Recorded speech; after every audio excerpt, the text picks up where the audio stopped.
आराम आराम। इस नाटक का शीर्षक है बेटी बचाओ बेटी पढ़ाओ। बेटी समान अधिकार है। आइए बताते हैं, जब एक परिवार में बेटी जन्म लेती है तो उस परिवार में कैसा तूफान आ जाता है। पहला दर्शक अस्पताल से शुरू करते हैं।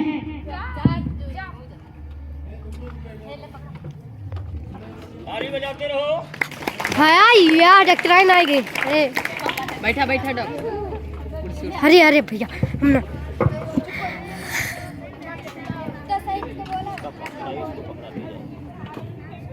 अरे मिश्रा जी बधाई हो, आपके घर में बेटी ने जन्म लिया है। हे भगवान, ये कैसा अनर्थ हो गया। मैंने कौन सा पाप किया है जो मेरे घर में बेटी ने जन्म लिया है। अरे मिश्रा जी, आप कैसे पिता हो, आपको तो खुश होना चाहिए।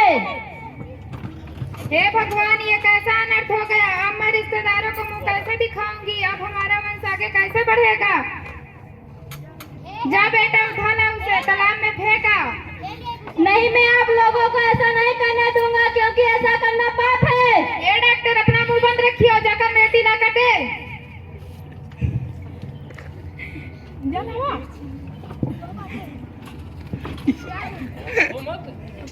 हे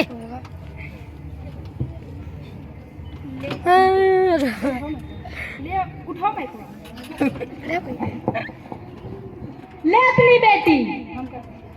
ले बेटा, इसे ले जा, तालाब में फेंका। जी माँ जी, अभी जाता हूँ।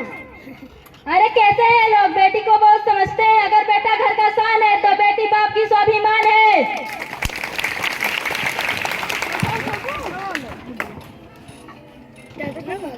नहीं, मेरी बेटी को कहाँ ले जा रहे हो। मैं इसे तालाब में फेंकने जा रहा हूँ। नहीं, इसे छोड़ दो, इस मासूम की क्या गलती है। तू चुप कर, चल हट पीछे जा। नहीं, मैं आपके पैर पड़ती हूँ, इसे छोड़ दो।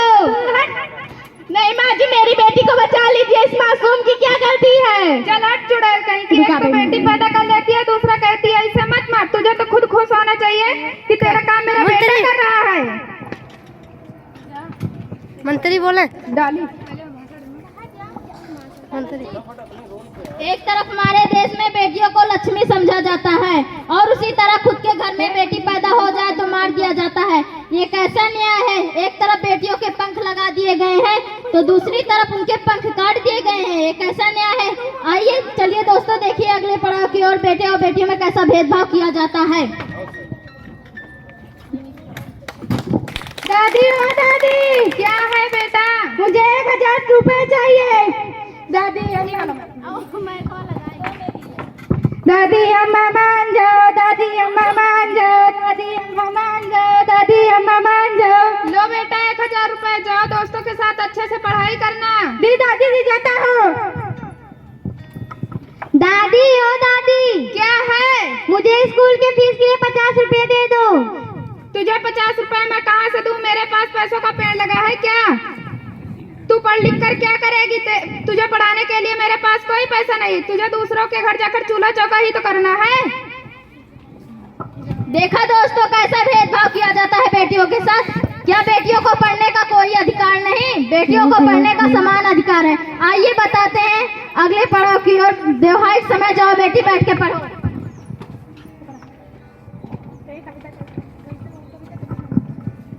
कविता, ओ कविता। हाँ दादी। चल बेटी, तुझे लड़के वाले देखने आए हैं। दादी, मैं अभी शादी नहीं करूंगी, मेरी अभी पढ़ने की उम्र है। तुझे पढ़ाने के लिए मेरे पास कोई पैसा नहीं है। दादी, मैं शादी नहीं करूंगी, मैं पढ़ना चाहती हूँ। बड़ी आई पढ़ने वाली मनहूस कहीं की। छोड़ दो दादी।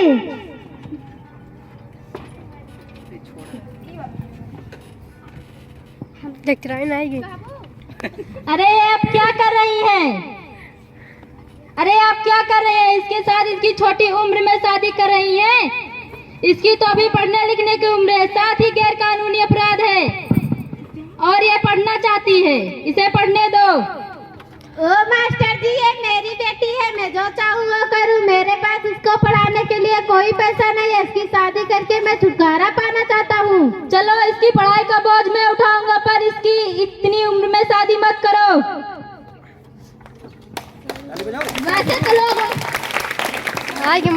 लोग उनके बेटे के लिए पढ़ी लिखी लड़कियां खोजते हैं, लेकिन खुद की बेटी को पढ़ाने के लिए कोई समय ही नहीं देता।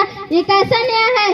अस्पताल में अपनी पत्नी का इलाज एक लेडीज डॉक्टर कंप्यूटर से ही कराते हैं, लेकिन खुद की बेटी को पढ़ाने के लिए कोई समय नहीं देता। एक ऐसा रिवाज है, कैसा रिवाज हमारे देश का। दोस्तों, आप सभी से हाथ जोड़कर निवेदन करते हैं, अपने बेटे बेटियों के साथ ऐसा भेदभाव ना करें। चिड़िया होती है लड़कियां पर पंख नहीं होते लड़कियों के।